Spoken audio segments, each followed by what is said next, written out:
So I'm Sam Bowne, this is Matthew Prince, and we're going to talk about DoS attacks and defenses. I'm the attack side, which in my opinion is the most fun, but the least practical. He's the guy that can actually save you from all this garbage. I just make trouble. So, and I'm hoping to have a few minutes at the end to show you something new about cookie reuse, hacking into American Express and Chase. So, I do not appear to be able to proceed to the next slide, so I'm going to make this smaller and see if that works. All right. So I'm Sam Bowne. I teach at City College of San Francisco. There's Matthew Prince from Cloudflare. You can't see, the slides are gone? Aha.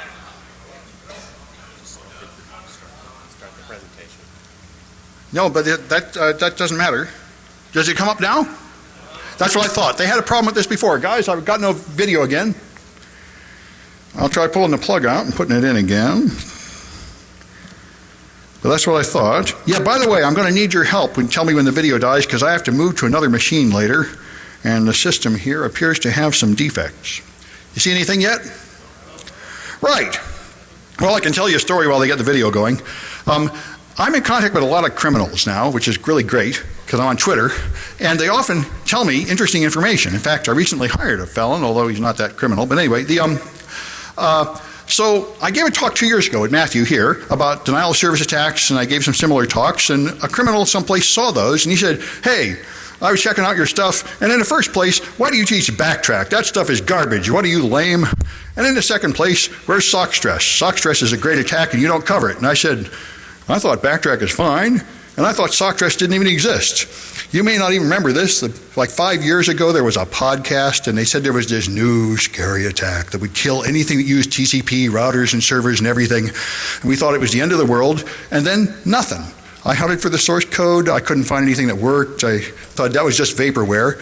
Well, what happened is it was real, but the man that wrote it died before he could go to the cons and make a dog and pony show like I proposed to do, and show everybody how it works. And the black hats, some of them knew, and this guy knew, and you can totally take down servers with sock stress, and you can take them down permanently with sock stress, is a claim I've seen many people make, and I think I understand what that means.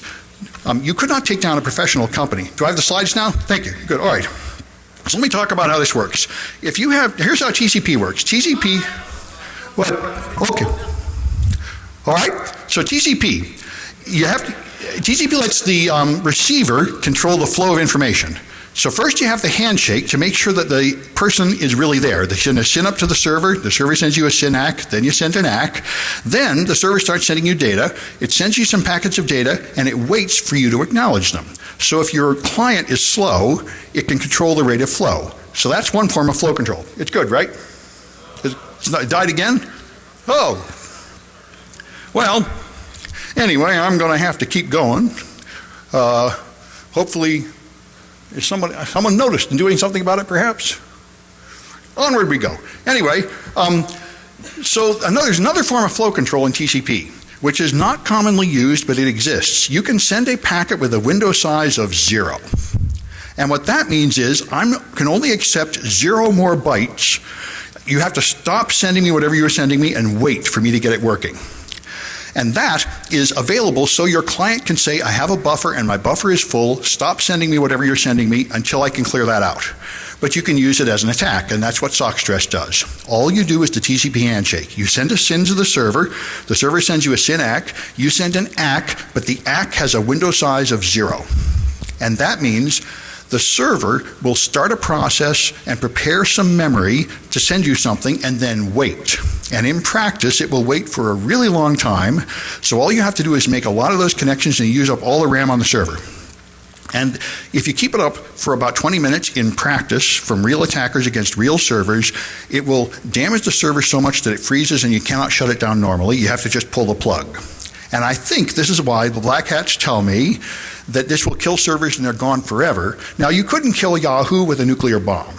You blow up a whole data center, they have backups, they have other servers, so a professional place cannot be taken down by any kind of attack like this. But with an amateur site on a shared hosting, you could kill it. So we're trying again for the video here, which will be nice because I definitely have some demos to show you. The slides are more expendable than the demos. Anyway, so let me get down here and see. All right. That's the joy of sock stress. Yeah, I can start the show this way, but that's not much. It's still no projector, right? Well, life is tough. So, I don't think it's me. Oh, it's up. You got it. Oh, you did? Okay, they fixed something. Good. Great. Thank you. All right, just leave it like that. That'll do. All right. All right, so you can see it now. Oh, life is good. All right. So anyway, I still cannot move from one slide to the next, though. Well, let's see. Can you see it now? Okay, good. Then we will keep going. All right, so the other thing, I'm glad I brought up the slide to remind me of this, you have to use an old version of Slackware to make this thing really go. And it took me a lot of tries, and I kept saying this is garbage, and the black hat kept taunting me, saying, no, it's not garbage, you're just stupid. And he was right. So with enough work, I eventually got it working. So let me show you this thing in all its glory. I've got some virtual machines here. And not that, but this here. Okay. And so here's my attacker, and here's my target. So, all right.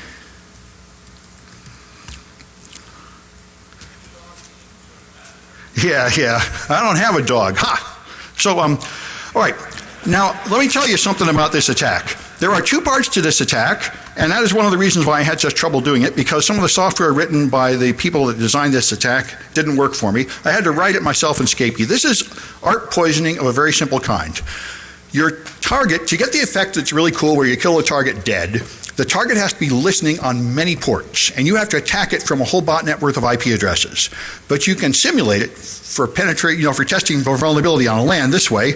You run a art poisoning script here, which will just tell anybody that asks that any IP address is me. So I can pretend to be 127 IP addresses, and it will just believe they're all on this machine. That's important. That simulates the botnet. And the attacker's over here, and this is just going to send a lot of those handshakes I described. It's a normal handshake, except it ends with a window size of 0, but it sends it from 126 possible IP addresses and to about a dozen ports. So it can really make a lot of connections. So let me get my target here, and this looks good. This is a Windows 2012 server, the latest version, 64-bit, and it's got 1 gig, and as you can see, it's using about 1/3 of a gig right now, and almost no CPU because it's just sitting there. So when I start this attack, let me get to my right window. Okay. Let's have these as visible as possible. Okay. The attack is here.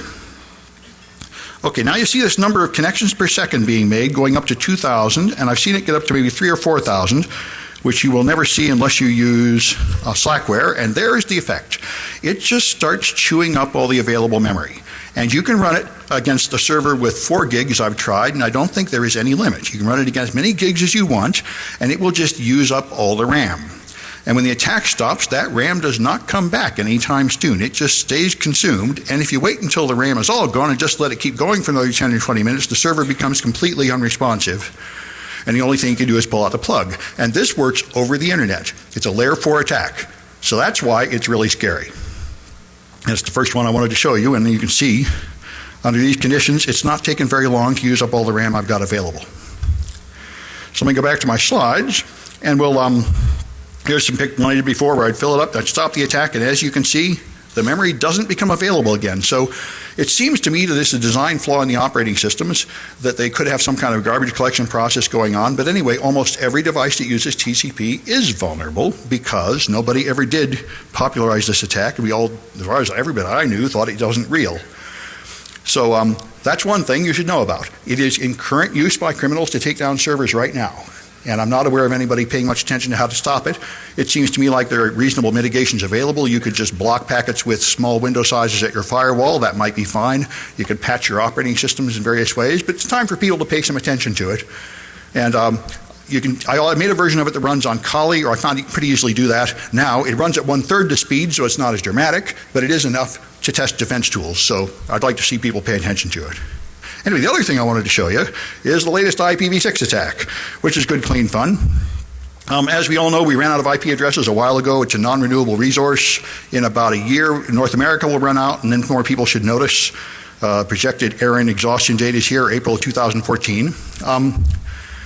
IPv6 address is going to last a long time. I made an IPv6 countdown counter. As you can see, we got enough of them for a little while. So that's why we're trying to move forward on this. That's live on my website, by the way. You can watch it count down. Anyway, so I talked about this 2 years ago. This has been around for a while. This is the old-fashioned attack, all the way from 2011. So in IP version 4, if you want an IP address, you boot up a laptop, it asks the router for an IP, it gets an IP, and that's the end of the game. But in IPv6, you send router advertisements from the router, and they are sent multicast to all nodes, which is what a normal person would call broadcast if they were just a little bit sloppy. And everything that receives that packet has to create an IP address and join the network, which amounts to the same thing under normal conditions. But if you send a lot of router advertisements, the clients are all burdened by making up a lot of addresses and joining a lot of networks, which burdens them far more than any sensible person would think. I would think making up a number is only a few clock cycles, but Windows can only do 5 of these per second without using up 100% CPU. And that is also true of one of the BSD versions. So the router advertisement packet is just an IPv6 packet going to FF02::1, and it's got a prefix in there telling it what network to join.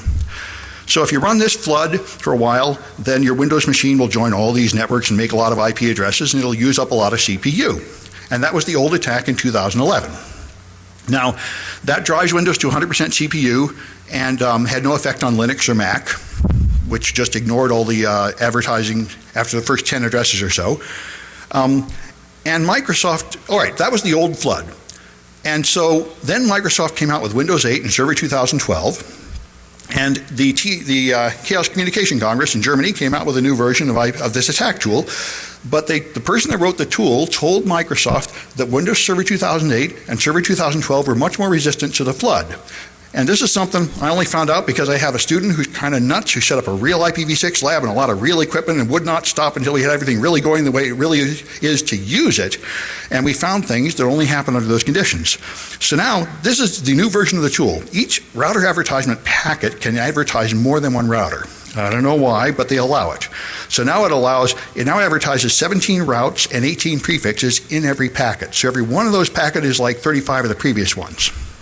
And if you send a lot of those in, it's really quite dramatic. But if you just turn on that flood alone and send it at Windows 8 and Windows Server 2012, it doesn't do much. There is some kind of defense built into them, but it doesn't work if you're actually using IP version 6. So let me just demonstrate this thing. It's good, clean fun. You can do this one from Backtrack. Let me get rid of these unnecessary machines. And this one. All right, here's good old Backtrack. And I've got a target here. All right, I'm going to show you the attacker, and then I'm going to move the cable over to the target, and Lord only knows what's going to happen to the video. I will need your help to tell me if the video dies. All right, so I've got a cable here, and I'm going to pull this out. This is very important, by the way. This attack will kill the Mac. It will kill the host underneath my VMs. Now that kind of interferes with my testing. So the solution is to use a USB NIC. When you plug in the USB NIC, you get this happy message popping up, or so I would like to see, asking me where it goes. You get out to my Mac and plug it in again, and if it continues to annoy me, there we are. It's asked me where to send it. I can send the USB directly to Kali Linux, which is a really good idea because the traffic that passes through the Mac operating system will not be Ethernet. It'll be USB, and therefore it won't kill the Mac. If it was using VMware networking and passing the networking through the host, it would kill the host. All right. So now that I've got networking in my virtual machine, let's see what I have. IP address show.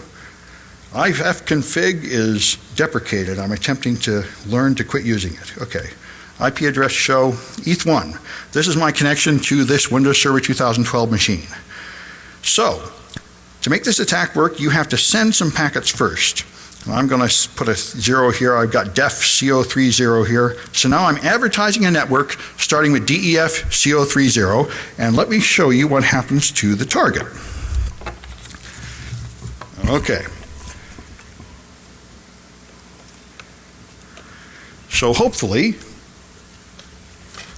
let's see, this might work. Yeah, hopefully you are now seeing a Windows Server 2012 desktop. Is it happening? It's of course not happening. I don't think it's necessary, but I'll give it a try. It's not F5 on this one. In Windows, it's Windows P. No. Now there. Oh, it's there. Control P. Windows P. Duplicate. All right. How about now? Oh, good. All right. That's good. I appreciate your help. Now, so I go to my glorious PowerShell window, which is the replacement for command prompt, and do ipconfig, which is not deprecated, thank God. If I can only spell. Okay. All right. And now I have joined a network called DefCon21. So this machine is receiving IPv6 router advertisements and obeying them. And now, let me turn this thing around so it faces you, because the next part is fun.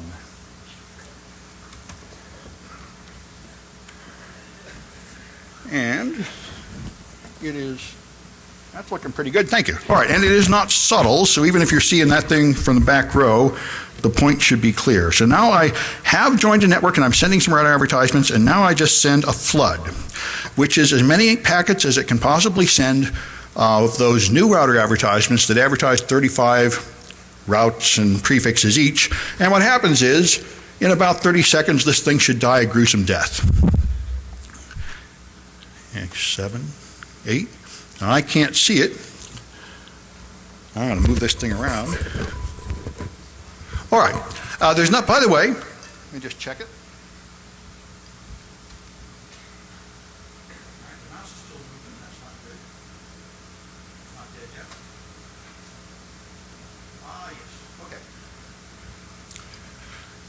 Yes. Okay. Okay. Been about 15 seconds. Now the mouse moves, but I cannot change what window's in the front anymore. I click and nothing happens. Pretty soon the mouse won't even move, and then it dies to a horrible blue screen of death. So anyway, that's what I wanted to show you. Those are two scary attacks. This one means the... Oh, good. Thank you. All right. Good. Oh, I'm glad it worked. So that's kind of rude. And so my point is Microsoft has to go back to the drawing board. They put out an update, but the update only works for Windows 7 and Windows Server 2008 R2. They did not put the IPv6 readiness update on Server 2012 or Windows 8 because they thought it was not vulnerable, but it is under the right conditions, which I really owe that to a student. I was just going out of my mind. It would work sometimes. I'd try to record a YouTube video. It didn't work. Then it would work. I said, what's going on here? And he said, it only works when the real router's on the network. And that's true. Anyway, so that's what happens. I've tested it against a lot of things like Android phones and the Windows Surface RT, and it kills pretty much everything, this IPv6 attack, including the Mac. Ubuntu sails right through like nothing's happening at all. So it is possible to fix it. Apple and Microsoft and Google and everybody should fix their junk and be like Ubuntu Linux. It's possible to survive this attack. You just ignore all the router advertisements after the first 10 or so. All right, and I got a bunch of videos showing you how to do it. And if you want to mitigate it, of course, you could turn off IPv6, but that's not very practical anymore.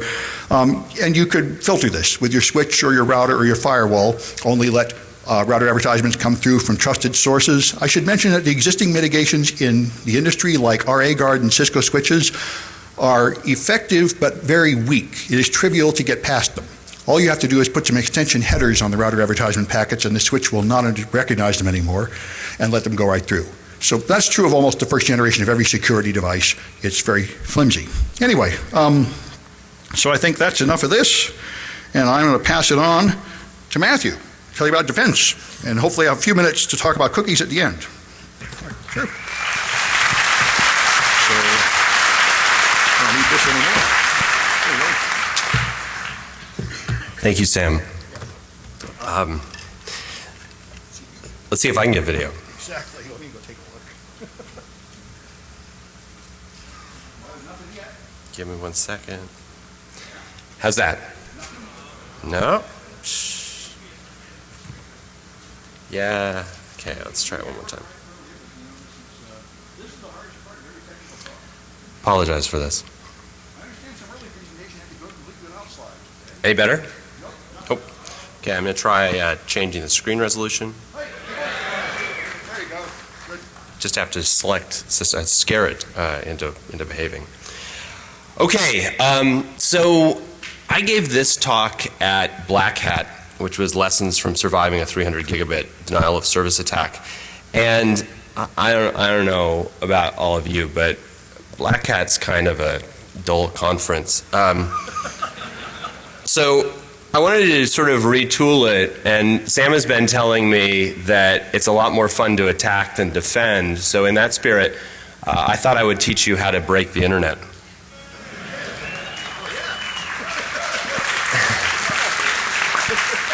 So you don't have to be as smart as Sam is to do this, it turns out. And we actually went through a practice run of this a little while ago. So back from March 18th to March 25th, I had a series of really bad days. There was a series of very high volume denial of service attacks targeting one of our customers. This was fairly well publicized in the media. And it was a little organization called Spam House, which we have a sort of love-hate relationship with, but they do a lot of good things, and actually once upon a time I used to be their lawyer. So when on Monday, March 18th, this was what their website looked like, because they'd pissed off the wrong person. They called us and signed up for Cloudflare, and Cloudflare is good at stopping some of these attacks. And so from March 18th to March 21st, we saw a lot of what we call annoyance attacks. And annoyance attacks for us are anything that sets off an alarm within our system, which takes about 10 gigs. We get about 156. We got 156 of those last week. We're pretty good at stopping attacks of this size. But to give you some scale, big DDoS attacks that knocked the US banks offline last fall were around 60 gigs. So these are not trivial attacks, but that's pretty big. This is what it looks like. This is a couple of ports on our network. The blue line represents egress traffic out of our network. It should always, because we're a caching proxy, it should always be higher than the green line. The green line is ingress traffic. This is traffic coming into our network. And this is what a 75 gigabit DDoS attack looks like. There's no real software that we write lots of cool software and we do lots of things, but these are simply volume-based attacks. And so they are simply filling the pipe. You're dead at layer 3 under one of these attacks, and we do a lot of things to stop it, but it's not cleverness that stops it. It's actually the size of the pipe that you have. And unfortunately, that means it's really hard to patch. And so then it got real. So from March 24th to March 25th, this is traffic coming into our network that got up to about the peak, about 309 gigabits per second. That probably is not all of the traffic that was hitting our network, because some of it was actually congesting upstream and causing problems. And so those are UTC time. On March 23rd, I was on a date at a little restaurant on Folsom Street in San Francisco, and I should have actually brought the woman that I was on a date with to tell you how much dinner that night sucked. But it sucked in a lot of different ways. It sucked because our team was calling us. It sucked because our upstream providers were calling us saying, you know, you have a problem, and it's starting to become our problem. And it sucked because I just spent the entire time writing emails and talking on the phone, and as I'll explain later, talking to lawyers, which makes any dinner suck. One of my, I'm a recovering lawyer, so I can say that. One of my favorite emails from that period of time came from a network engineer at Google who I'm friends with, and he wrote the following. He said, "I've often said we don't have to prepare for the largest possible attack. We just have to prepare for the largest attack the internet can send without causing massive collateral damage to the others. It looks like you've reached that point, so congratulations." This, by the way, if I ever call you and am freaking out, is not a comforting message. So, you know, again, since we think that we've decided that we're going to be the bad guys, not the good guys, and it's fun to destroy things, not create them, I wanted to tell you exactly what you need to launch this attack, because all of you can do it probably from here. What you don't need are botnets, because they're sort of a pain in the ass to build. You don't need a lot of people. You know, coordinated anonymous attacks are relatively trivial compared with some of the things we need. You also don't need a ton of technical skill in order to launch this. Instead, what you need is a list of open DNS resolvers, and this has become something that is actually fairly easy to find these days. And then you need some servers running on networks that allow IP address spoofing, and as you'll see, you don't actually need very many of these servers. servers. So let me describe what these two things are, just so, again, I know a lot of you in the audience have a sense of how this works, but I want to just make sure that everyone is on the same page. So what is an open DNS resolver? This is not like OpenDNS, the company. They're a great company. They have great limits and things in place. This is not like Google DNS. This is misconfigured DNS resolvers which are running on the network. And Google DNS has great limits, so you can't abuse it in this way. But Google should be slightly ashamed of the fact that, how do you create an open DNS resolver? If you have an Android phone in your pocket and you turn it on to Wi-Fi as a Wi-Fi sharing point, it by default becomes an open DNS resolver. So if you have a publicly routable IP address, you have just contributed one more ingredient to helping create these kinds of attacks. There are a number of home Wi-Fi devices that have these things, and then people who say, wow, it would be really fun to install bind, but don't set it up correctly, can create all kinds of problems. So these are these misconfigured DNS servers that are running on the internet. I think of them as slutty DNS servers. They respond to anyone and anything that you send to them.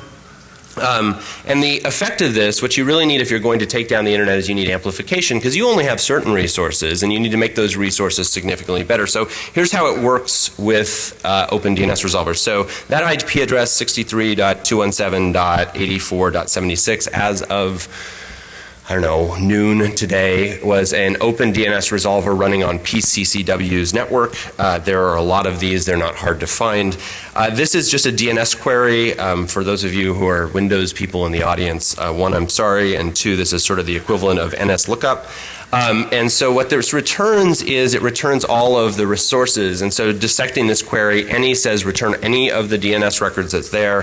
EDNS equals 0 means give me all of the things like DNSSEC and everything else. Not TCP says send it all over UDP, and then set your buffer size to 4096 is the largest buffer that you can set for a UDP packet, meaning give me as much as you can.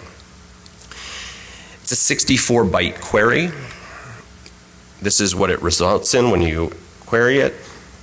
So that's a 3,363 byte response, or in other words, it's a 50x amplification factor. You send a little bit up, you get 50 times as much back at you. So the second thing that you need, I mean, that's if you just want to, if you're like Sam and you just want to knock your own computers offline all day, then you've got everything you need at this point. If, on the other hand, you want to attack other people's networks, then what you need is a network that allows source IP address spoofing. And as probably good networks, good in quotation marks, because we're on the dark side now. But good networks don't let packets that originate from IP addresses they don't own egress out of their network. They don't let them leave it. This is something called BCP 38. BCP stands for Best Common Practice. It has been the best common practice since the early 2000s. Good for us, again. There are a lot of networks, however, that don't follow the best common practice, and we'll specifically enumerate some in a second. Many networks, in other words, are naughty.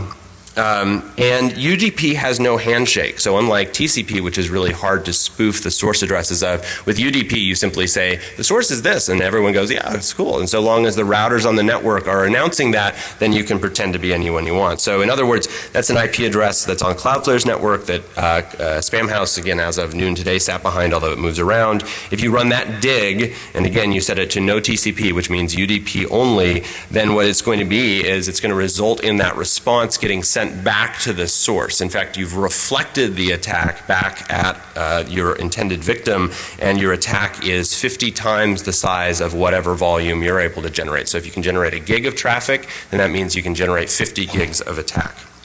This is sort of similar to the old Smurf attacks, if people remember that. That's ICMP packets that are bounced off that. The good news with the Smurf attacks is that because router vendors were relatively consolidated, they could patch them, and it's really hard. You don't see many ICMP Smurf attacks anymore, but because any idiot can install bind and misconfigure it, this is a significant problem. So how common are these particular ingredients? Like, is this something that's going to take a lot of exotic skill and a bunch of time, and generally people are lazy, so we want to make this easy. The good news is, for us, is that as of the time of the attack, there were about 21 million of these open resolvers running across the internet. In fact, not coincidentally, on March 25th, the Open Resolver project was launched. It was essentially the nuclear option for the good guys, which said, we've always been terrified of publishing the list of open resolvers because then the bad guys will have them. Over the last weekend, it became completely clear the bad guys do have them, so damn the torpedoes. And you would think that 4 straight days of New York Times coverage might get people cleaning this up, and so this would be a less effective attack. What I'm happy to report is that today there are actually 28 million open resolvers. So, have at it. You can also, with not much challenge, there's a little bit of protection on the Open Resolver project, like you can only put a /24 at a time and all kinds of things, but if you don't want to actually query the internet, because that's hard, you can actually just write a crawler to crawl the Open Resolver project and pull down the list of open resolvers. So there you go. The other piece, and this is a little bit harder to find, is that you want to see, we need to find a network that allows IP address spoofing, and Comcast and big eyeball networks, like you're going to have to look around a little bit. But the good news again is that almost 25% of networks AS numbers surveyed on the internet, of 10% that have been surveyed so far, this is according to an MIT project, do allow network spoofing. So again, talk to your neighbors. Chances are one of you is running on a network that allows this to happen. So if we go back to a case study of the Spam House attack and we look what was actually involved. So first of all, again, if you're fearing that you don't have the technical skills involved to launch this, this is one of the individuals that was involved with it. Not exactly a brain trust. My evidence that he wasn't a brain trust is he talked on record to the New York Times about launching a giant denial of service attack. And again, this is a really interesting thing, because at one point they stopped targeting us and they started targeting actually links, the London Internet Exchange, which counts as critical infrastructure, which means targeting it is like a terrorist offense. So those eyebrows, I love them. So the Spam House ingredients, how hard was it? Again, what did this brain trust do? Spam House, they generate 309 gigabits for about 28 minutes. They use 30,956 open resolver IP addresses, and they only use 3 networks that allowed spoofing. So again, not so tough, right? So in other words, there was one attacker with one laptop. It actually turns out it wasn't the Sven guy, but I'm not allowed to tell you who it actually was, which is sad because it's a great story. There were 5 to 7 compromised servers on 3 networks that allowed spoofing. They sent about 9 gigabits of DNS requests, so they have to be kind of beefy servers, to 0.1% of the open resolvers, and they resulted in a 300 gigabit per second attack that was painful. You can see though how there's opportunity here. So create 0.2% and you're at 600 gigs, get up to 1% and you can send 3 terabits, 8% and you're at 12 terabits, which may not sound like a lot, except for that the entire US internet backbone is 24 terabits. So someone may notice that. And you don't need to necessarily, like, we're a pain in the ass to target as they realize, because we use Anycast and we do a bunch of things that make it really tough. So the attacks were launched against our IP addresses, but because most people don't correctly configure their networks, like you can actually target internal routing infrastructure intra-network, so you can actually address the IPs inside someone's network, not just the edge. Like here's the London Internet Exchange. That's a routable IP, so you could just send the traffic directly to the choke points on the internet. And it turns out that, again, the biggest, baddest router that Juniper or Cisco buys only has 100 gig ports, so how many of those can you take offline with a 12 terabit attack? So an alternative talk which we could give would be how to stop Internet Armageddon. And again, I gave some version of this at Black Hat. Implement BCP38 if you're running a network, clean up the open resolvers, work with your upstream, sign up for Cloudflare. These are all good suggestions. But frankly, blah, blah, blah, blah, blah. And so let's give something a little more DefCon-y. So I want to return to dinner on March 23rd, which again sucked. And on March 23rd, I got a bunch of calls, got a call from a bunch of different people. And at one point I got a call from one of the people on our systems engineering team, and they said, I have a solution. And I said, oh? And he said, we could just make all the open resolvers attack each other.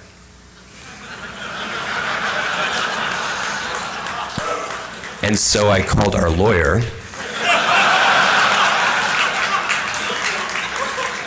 Which is, and we have a really cool lawyer. Like Sam Coates at Cooley is pretty good. And I can't exactly tell you what his advice was. It wasn't, yeah, absolutely, go for it. But it wasn't exactly, no, under no circumstance you should do it. And thankfully the attack didn't get much bigger and we could stop a 300 gig attack. But if it had gotten to a terabit or something which would have started to cause a problem, it would have been interesting. And so we created this little C program called selfdestruct.c, which again, the lawyers have told me I can't give out the code, but here it is. It's 50 lines of C. It's nothing, right? And so, you know, again, I don't necessarily want to actively challenge you to solve this problem yourself, but if you decide that you want to, in about 50 lines of C, you may save the internet, but, and this is kind of the beauty of it, you will break it in the meantime. So, you know, use some discretion. Anyway, thanks for having me, Sam. It's always fun to give your talks, and I'm going to let you talk a little bit more about cookie reuse.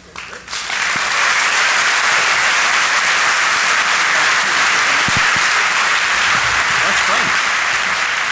Great. Well, good. I'm glad we're managing on the time, despite the technical difficulties, because I have another thing to show you, and I'm glad that Matthew just put something on the screen that he really shouldn't show you, because I'm really showing you stuff I really shouldn't show you. Is it working? Of course not. Let's try it. Okay, good. All right, good. All right. So, oh, good. That's fine. This only takes about 3 minutes. I did this at B-Sides, and my talk is not online yet because they're worried they need to blur it out before they can publish it.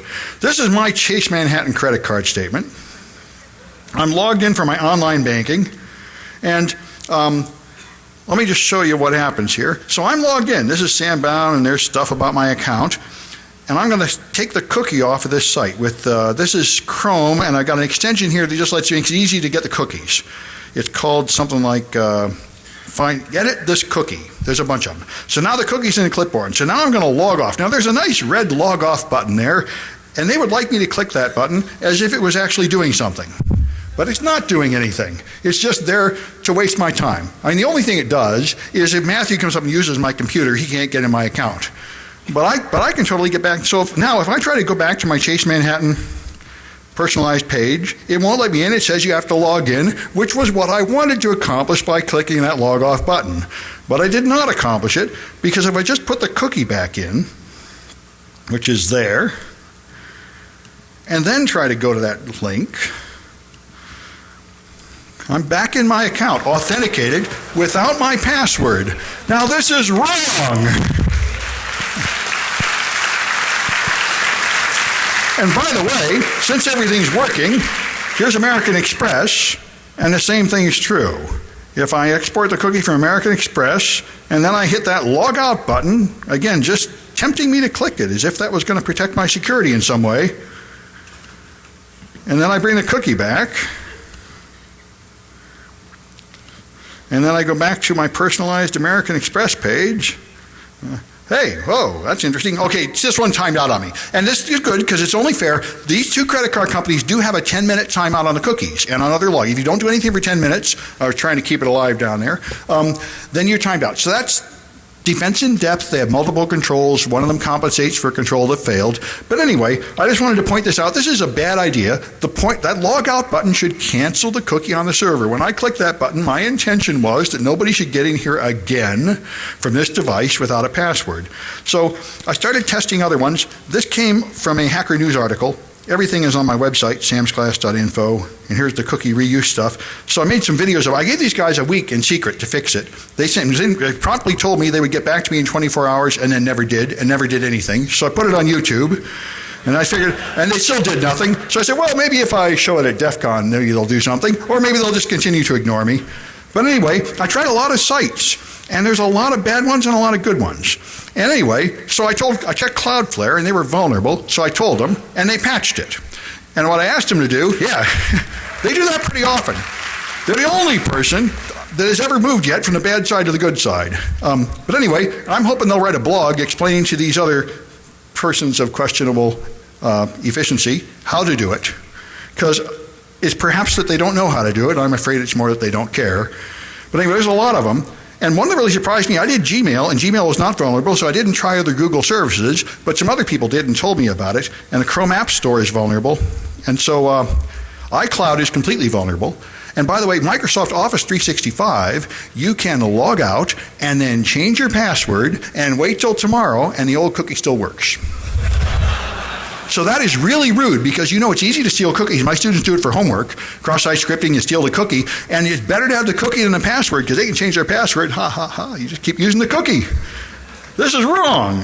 Anyway, so if you'd like to help, please send in more reports, test websites. Just tweet them into me at Sam Bowne. I'll put you on the list. You can gain eternal fame like some other people have tested. Oh, I have a bunch of notes down here who tested it.